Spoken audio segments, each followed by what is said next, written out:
The idea of family is very important to me. My most recent book concerns my relationship with my grandfather and with his life collecting exotic artifacts and my attempts to restore these artifacts and kind of carry on his legacy. So the themes of legacy and of ownership of objects and ownership of a history are sort of a thread that goes through my entire body of work.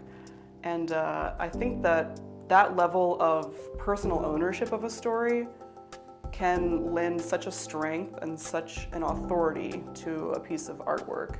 You know, no one can tell my story like I can tell my story.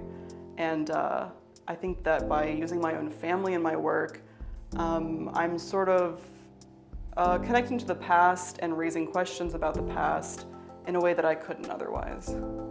It boils down to the love of working with clay and the love of working with drawing. So two things that I couldn't make up my mind, and I sort of combined both. The imagery comes from different sources. In the past, it's been somewhat autobiographical or personal or familiar to the world that I grew up in. Recently, it has been influenced by literature, language, and ideas that just kind of come to my head as I learn things about the world and myself. In the near future, maybe it's a bit more fantastical, where it's probably stepping into other realms of reality or processes of thinking and pondering about meanings and paradigms and belief systems. In my process of making that, the excitement comes when things happen that are unexpected. And when there's a discovery that I didn't know about, when something happened that I didn't know about in the beginning and that I didn't even know I was looking for, and then things start falling into place. Because that's also where, for me, I start getting ideas. I don't ever set off with a really kind of very fixed, solid idea of this is exactly what I'm going to do and this is exactly what I make. I do a lot of experimentation, and through that experimentation I come to developing ideas. Home gets addressed in my work. My work is based off of vernacular architecture.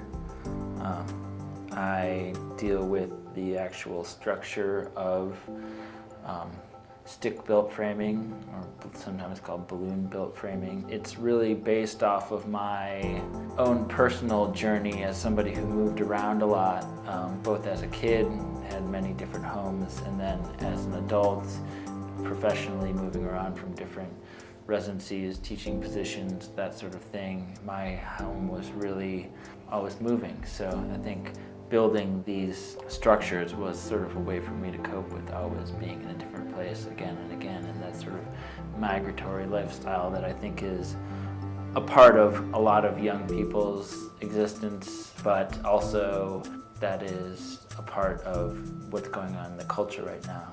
That's sort of a debate that we're having in this country about who's an American and who belongs here and who gets to call this place home.